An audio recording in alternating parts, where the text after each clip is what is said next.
Tiene el uso de la palabra el doctor Leonardo Arbeláez de la Contraloría General de la República. Se alista el doctor Manuel Rodríguez Becerra. Muchísimas gracias, Presidenta. Un saludo a los ministros presentes, a la doctora Luz Helena, al doctor Amílcar, a los senadores presentes, a todos los funcionarios públicos y a toda la audiencia.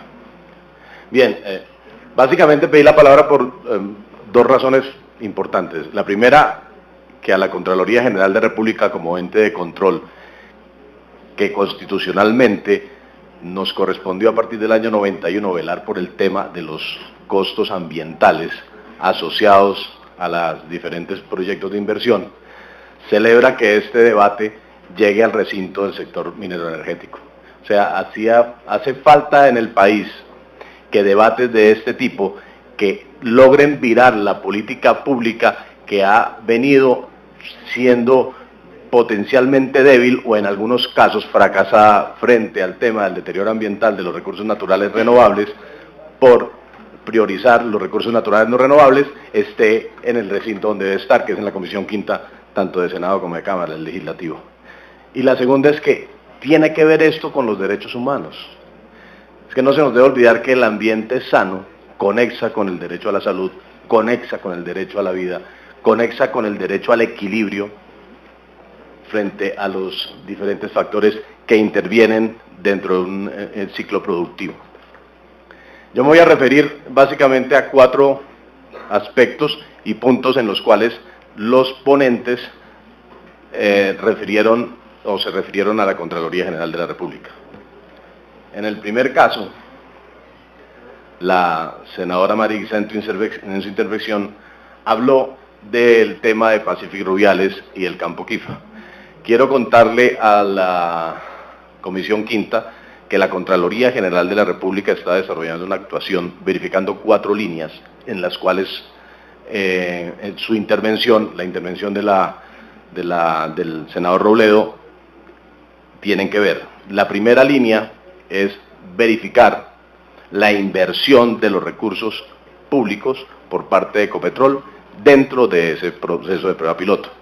Quiero aclarar que la Contraloría General de la República no es el órgano competente para definir si la prueba es o no exitosa. No nos corresponde definir eso. Nos corresponde definir si los recursos invertidos tuvieron los criterios correspondientes frente a los temas de eficiencia, eficacia y transparencia.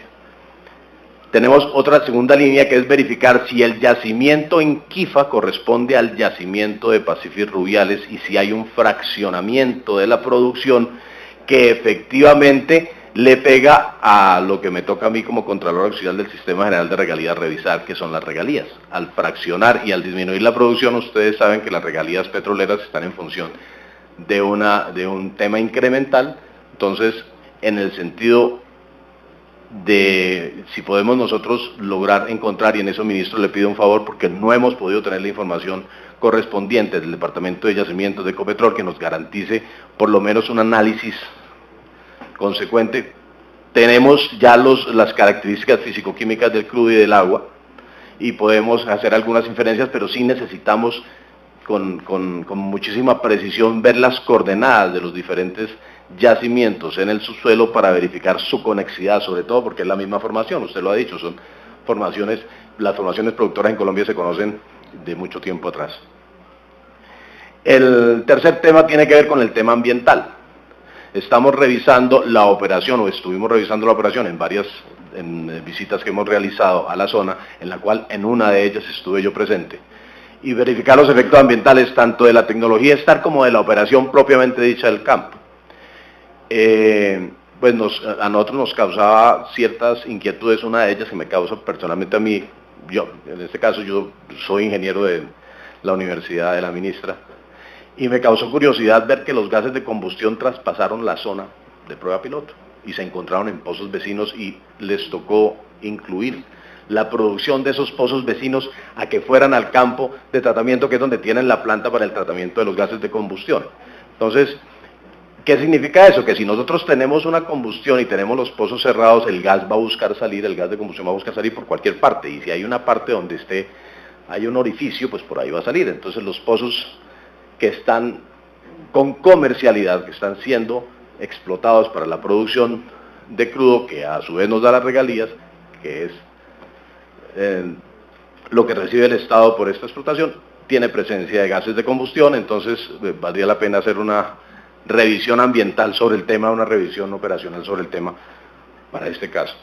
Entonces tenemos esas 4 líneas frente a la actuación. La actuación está a punto de concluir y como es costumbre, se la haremos llegar el informe final una vez se haya concluida la actuación. En el tema de no convencionales, ministro, pues eso fue una función de advertencia que se hizo en el año 2012, una función de advertencia que se hizo al anterior ministro, y lo que decía la Contraloría es que se revisara con muchísima profundidad precisamente el alto consumo de agua que tiene esta tecnología frente al costo-beneficio que se puede obtener. Aunque si bien es cierto, el fracturamiento se ha utilizado como operaciones de workover, es decir, como operaciones de estimulación, no se ha utilizado como operaciones de explotación directa.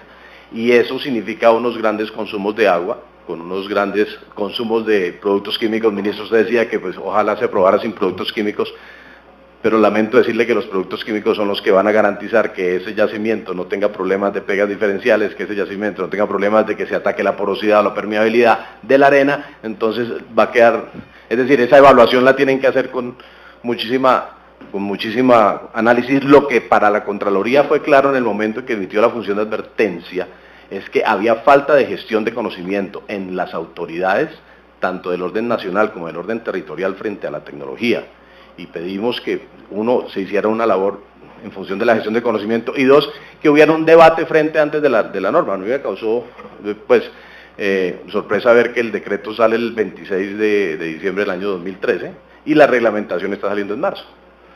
Entonces el tema normativo, pues a la Contraloría, que ha sido uno de los organismos que por su misión constitucional ha estado de frente al tema ambiental en el sector minero, frente al tema ambiental en el sector petrolero y frente al tema ambiental en los diferentes sectores que por obligación debe controlar, sí vale la pena analizar la cosa con detenimiento. Los efectos de la sísmica. Yo recuerdo que por allá por los años 90 había que hacer estudios de impacto ambiental con la sísmica, y había que hacer planes de manejo ambiental, y debían ser aprobados por el Ministerio de Medio Ambiente en su gestión, señor ministro. De un momento a otro, por un tema coyuntural, de que se redujo el tema del precio del petróleo, que se requería una mayor actividad en la industria petrolera, se quitó la restricción de los estudios ambientales y simplemente con unas guías podían acceder a las operaciones de sísmica. Y lo que dice el senador Robledo es cierto, esas operaciones en esa época, en la década del 90, eran operaciones 2D con unos criterios diferentes desde el punto de vista técnico a las que se están usando actualmente, que son las operaciones 3D, que generan una mayor densidad. Yo recuerdo que en esos planes de manejo ambiental se colocaban los pozos skip o los pozos offset, que son los pozos que o no se detonan o los que se detonan al lado de un posible recurso que se vaya a afectar, quedaban determinados con obligatoriedad, mientras que cuando quitan la restricción ya quedan pues al albedrío o al arbitrio de la operadora sísmica. Entonces ese es un punto que yo también celebro muchísimo que vuelva a reglamentarse el análisis. La ministra hablaba de que se va a descentralizar. Sería muy importante que analizaran con mucho detenimiento quién va a hacer el análisis técnico de los estudios que vengan de los procesos de sísmica en zonas de alto riesgo. Y para el tema de la problemática del Casanare, la exposición que hizo la senadora Daira pues da cuenta de la presencia de la Contraloría General de la República al momento en que tuvo conocimiento por los medios de comunicación de la problemática ambiental que hallaba allí. Pero allá esa actuación, cuyo informe una vez se concluya también se hará llegar a este recinto, tenía un enfoque, senador Robledo, en función del balance hídrico, para establecer cuáles eran los actores que estaban afectando la hidrodinamia de la microcuenca. Allí no se afectó tanto la cuenca completa, sino fue una microcuenca. Sin embargo, hay una multicausalidad generada por diferentes actores, que la idea del estudio es que podamos llegar a decir, mire, el consumo de hectárea de agua por hectárea de arroz es tanto, el consumo de agua por hectárea de palma es tanto, el consumo de agua por campo de producción o por barril producido es tanto. Aquí hay que hacer la precisión que hablaba el ministro, es decir, una cosa es el agua asociada y otra cosa es el agua de consumo. Sin embargo, también es importante establecer que el agua asociada no puede ser tratada si ya viene con sales disueltas. Las operaciones de tratamiento convencionales son para sólidos suspendidos y no para disueltos. Solamente Pacific está haciendo un piloto a través de ósmosis inversa para poder eliminar esos disueltos. Por lo tanto, en ese balance hídrico de la generación de agua se está reinyectando para efectos de producción secundaria, entre otras cosas. Ahí hay que hacer un análisis en términos de qué le conviene al país frente a ese tema. Aquí había una ley, creo que es una ley que es de una sola hoja, que hablaba del reciclaje del agua o del vertimiento cero. Hay que volver a revisar si esa, ministro, ahí hay otra precisión, el agua es residual, porque proviene de un proceso industrial. No es agua de desecho, que no se puede utilizar. Cuando se habla de residuo o residual es que puede utilizarse o reutilizarse a través de un tratamiento. Entonces valdría la pena analizar en zonas de alta sequía lo que está haciendo Pacífico, lo que está haciendo Ecopetrol, pero con un análisis riguroso y con unas tecnologías de tratamiento rigurosa que le garanticen que esa oferta hídrica que está generando un proceso industrial pueda apalear de forma tal los periodos de sequía, porque recordemos que los llanos orientales son un tema monomodal, eso llueve 8 meses al año y dura 4 meses de sequía, pero esos 4 meses son el último mes o el mes y medio último de ese periodo de sequía, es supremamente agresivo, por decirlo de alguna manera.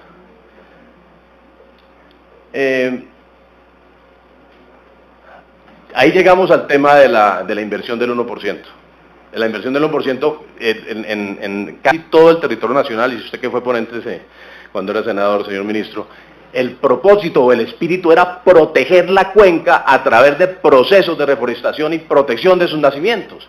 Y las corporaciones autónomas regionales desvían los recursos para otro tipo de procesos que no están garantizando que esas cuencas que son utilizadas en los diferentes procesos productivos, llámese agricultura, ganadería o temas de explotación petrolera, no se estén garantizando su protección.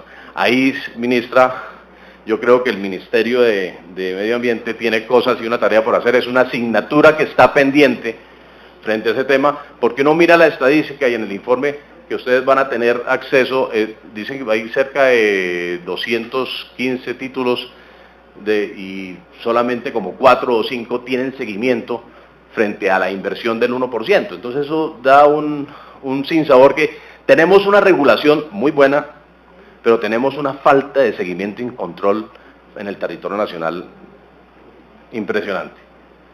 Y eso me lleva a un tema que ha tratado o hemos venido defendiendo desde la Contraloría General de la República, y es que aquí evaluar el costo ambiental para que el que contamina paga pueda ser una verdad de apuño, se debe mirar a que el que contamina o el que interviene un recurso lo repare. No importa cuánto cueste, senador, sino que se repare el daño frente a la necesidad de un recurso que se requiere para las poblaciones futuras. Y por último, hablaba de las denuncias. Enhorabuena, ministra. La Contraloría General de la República en esta administración ha subido con respecto a las anteriores cerca del 300% sus denuncias debido a la credibilidad que hemos tenido por fortuna en la ciudadanía. Y frente a eso hoy quiero hacer una denuncia que me llegó a mí de un pueblo indígena, que es el pueblo Aguá, en Nariño. El pueblo Aguá en Nariño, yo no sé si me pueden colocar la presentación, el pueblo Aguá en Nariño es un pueblo que tiene unos resguardos indígenas en el área de influencia del trasandino. Y el oleoducto trasandino está siendo utilizado como fuente de refinerías ilegales que están generando unos desastres ambientales muy importantes, que están atacando incluso las zonas sagradas de su cosmovisión indígena y están atacando las plantas medicinales que utilizan ancestralmente para desarrollar sus procesos curativos. Yo quiero, si quiere, pasémosla rápido, por favor, Estela.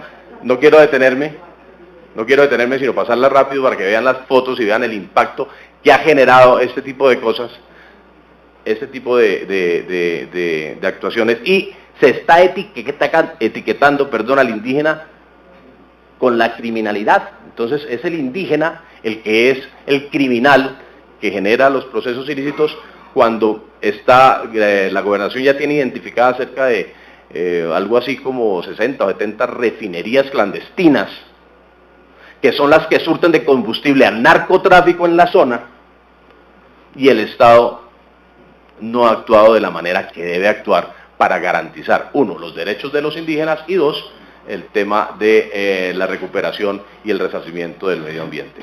Eso era lo que tenía por decir, señora presidenta. Ministra, le voy a dejar la presentación del trasandino, del oleoducto trasandino, para que usted la tenga en cuenta. Muchas gracias, doctor Arbeláez, por la participación y siempre por el acompañamiento que la Contraloría hace a estos temas tan importantes.